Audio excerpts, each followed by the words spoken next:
La plupart des gens pensent qu'à la thèse que travailler dans une grande ville va changer leur vie. Mais si je vous disais que c'est un piège?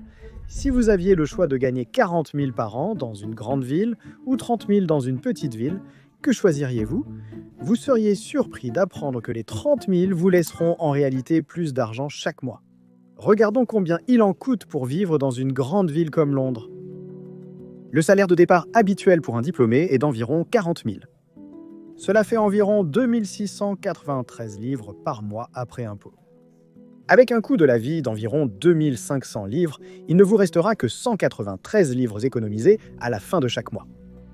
Mais dans une petite ville comme Portsmouth, où j'ai grandi, vous commencerez probablement avec environ 30 000 par an, ce qui, après impôt, fait environ 2 093 livres par mois. Le coût de la vie pour une personne seule est de 1 500 livres par mois. Avec le salaire le plus bas, vous économiseriez 593 livres par mois, ce qui est plus qu'avec le salaire élevé. Pour faire simple, ce que vous gardez compte plus que ce que vous gagnez. Quand j'ai décroché mon travail de rêve à Londres, je pensais avoir réussi dans la vie. Mais le coût de la vie élevé a rapidement englouti mon salaire et très vite, j'ai compris qu'il y avait un problème. Je me rappelle avoir vu une vidéo d'un ex-trader de Goldman Sachs dire quelque chose de vraiment choquant. La plupart des gens courent après des emplois bien payés dans les grandes villes sans se rendre compte que c'est une bataille longue et brutale avant même de commencer à voir de l'argent rentrer. Il a parlé du fait que les jeunes recrues des grandes entreprises commencent avec seulement 50 000 livres par an, ce qui semble génial au début. Mais quand on regarde les chiffres de plus près, ce n'est pas tant que ça. L'une des choses les plus folles qu'il ait dites, c'est que vous vivrez au mois le mois. Et chaque fois que vous mettrez votre carte dans la machine, elle affichera 0 ou un chiffre négatif devant. Il ne s'est pas arrêté là. En disant que vous ne pouvez pas vivre avec cet argent dans le centre de Londres. Vous aurez une vie horrible. Si vous êtes curieux de regarder l'intégralité, le lien se trouve dans la description ci-dessous. Regardez cette image, elle montre que 10 000 personnes postulent pour le même poste d'analyste financier.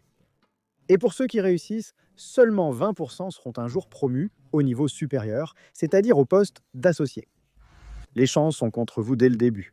Si vous n'êtes pas totalement investi dans une telle carrière, optez pour un emploi plus sûr et moins compétitif dans une ville moins populaire.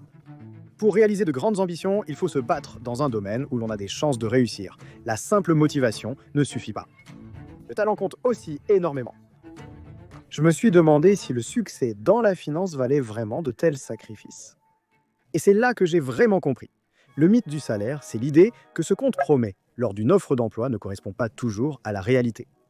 Tu pourrais accepter un salaire élevé sans considérer les coûts cachés associés. Quand tu finis ton travail, il te reste 2 choses. D'abord, un peu d'argent, et ensuite, tes sentiments. Il n'y a pas de vie durable sans bonheur. L'argent résout beaucoup de problèmes, mais pas tous. Je connais des gens qui ont passé 5 ans dans la banque avant de s'épuiser. Et qu'est-ce qui s'est passé ensuite? Ils ont dû abandonner et tout recommencer à zéro. Pense à ta carrière comme à un jeu vidéo où tu n'as qu'une seule vie. Et donc, tu ne devrais jouer qu'à des jeux où tu as de fortes chances de gagner. Parce que si tu t'épuises vraiment, tu ne pourras plus rejouer. La plupart des gens ne réalisent pas combien d'argent ils perdent réellement simplement en vivant dans une grande ville. Ils se concentrent sur le salaire élevé, mais ne pensent pas aux loyers exorbitants, au transport, à la nourriture et aux autres dépenses qui te laissent sans rien à la fin du mois. En utilisant le visuel que nous avons vu plus tôt, si tu survivais environ 10 ans en tant que trader professionnel, tu gagnerais jusqu'à 325 000 par an, ce qui est presque 9 fois le salaire moyen au Royaume-Uni de 37 500. Mais encore une fois, combien de personnes arrivent réellement jusque-là? Si tu es prêt à galérer dès le début pour un meilleur avenir, alors pars dans une grande ville. Mais pour une stabilité financière immédiate, ce n'est peut-être pas idéal. Je ne dis pas que tout le monde devrait quitter les grandes villes, mais il y a des carrières premium spécifiques où ça a vraiment du sens d'y être, parce que les récompenses pour les rares qui vont assez loin sont incroyables. Les carrières à haute pression comme la banque d'investissement, le droit des affaires et le conseil en sont de très bons exemples, parce que c'est dans la capitale d'un pays que les plus grandes entreprises du monde ont leur siège. Si tu veux grimper jusqu'au sommet, tu dois être proche de là où les affaires se font, là où les clients veulent te rencontrer en face à face, et là où la concurrence t'oblige à donner le meilleur de toi-même. Un rapport de Signal Fire, un grand investisseur, a indiqué que 26% de tous les financements en phase de démarrage vont aux startups de San Francisco. Donc si tu crées une entreprise, tu peux lever plus de fonds dans une grande ville et, en tant qu'employé, tu as plus de chances de rejoindre la prochaine entreprise valorisée à 1 milliard de dollars. J'ai vécu à Londres pendant plus de 4 ans, d'abord dans un logement étudiant, puis dans un appartement partagé avec un ami, et enfin dans mon propre appartement. Je louais un logement à environ 700 livres par mois. L'appartement partagé coûtait environ 1500 livres par mois, et mon propre appartement coûtait 3000 livres chaque mois. Le truc fou, c'est qu'un salaire de 50 000 livres par an après impôt te laisse environ 3000 livres par mois, ce qui couvrirait à peine mon loyer pour un appartement d'une chambre au centre de Londres. Et n'oublie pas qu'il faut aussi payer les factures, la nourriture et tous les autres coûts de la vie quotidienne. Mais dans ma ville natale, tu pourrais louer une maison de 3 chambres avec un jardin pour 1000 livres, soit un tiers de ce que tu paierais pour un appartement d'une chambre au centre de Londres. Pour être honnête, il y a énormément de pression sociale pour déménager dans une grande ville.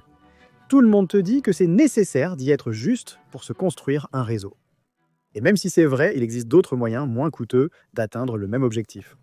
Dès l'âge de 17 ans, je gagnais plus de 100 000 livres par an depuis ma chambre, simplement en envoyant des messages privés aux bonnes personnes en ligne. Il en va de même pour le choix du lieu d'études. J'ai rencontré à l'université des amis proches avec qui je garde contact encore aujourd'hui. Mais en seulement 4 jours, je pourrais obtenir le même réseau avec quelques messages. Quand tu travailles à distance, tu te rends compte que l'emplacement est une limitation.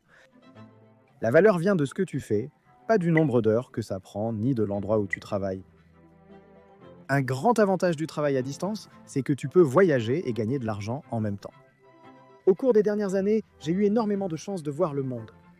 J'ai voyagé pour le travail dans différents endroits et rencontré beaucoup de gens sympathiques. De plus, si tu as grandi dans une grande ville et que tu télétravailles maintenant, être un nomade digital te reviendra bien moins cher. Mais toute personne qui a passé des semaines en déplacement te dira que voyager peut être à la fois mouvementé et épuisant. Malgré ma passion, voyager a des conséquences. Après tout, comme le dit le vieux proverbe, rien ne vaut la maison. Une petite ville est le parfait compromis. Vous pouvez travailler à distance, voyager quand vous voulez changer de décor, puis revenir à une base paisible et abordable. Certains préfèrent les emplois traditionnels de 9 à 5, qui sont moins bien rémunérés mais offrent généralement stabilité et qualité de vie décente. Votre revenu va beaucoup plus loin. Un loyer réduit, des dépenses quotidiennes plus abordables et un rythme de travail moins effréné vous permettent d'économiser de l'argent et de profiter de la vie. Dans cette grande ville, la culture est de travailler dur et de profiter pleinement. Si vous travaillez à distance ou pensez que le rythme de 9 à 5 vous convient, c'est quelque chose de rare ici. Une petite ville est définitivement un bon choix. J'ai vu des amis travaillant dans de grandes entreprises qui, même avec des salaires assez élevés, ont du mal à s'en sortir chaque mois. Mais je connais aussi des gens sans titres prestigieux qui vivent très bien. Ne courez pas après les gros titres, pensez plutôt à votre situation financière. La seule façon de survivre, c'est d'avoir des actifs, pas seulement des réussites. Préféreriez-vous gagner 100 000 par an et n'économiser que 10 000 à cause de dépenses folles, ou gagner 35 000 par an, économiser les mêmes 10 000, mais être vraiment heureux? Au final, ce que vous gardez compte plus que ce que vous gagnez.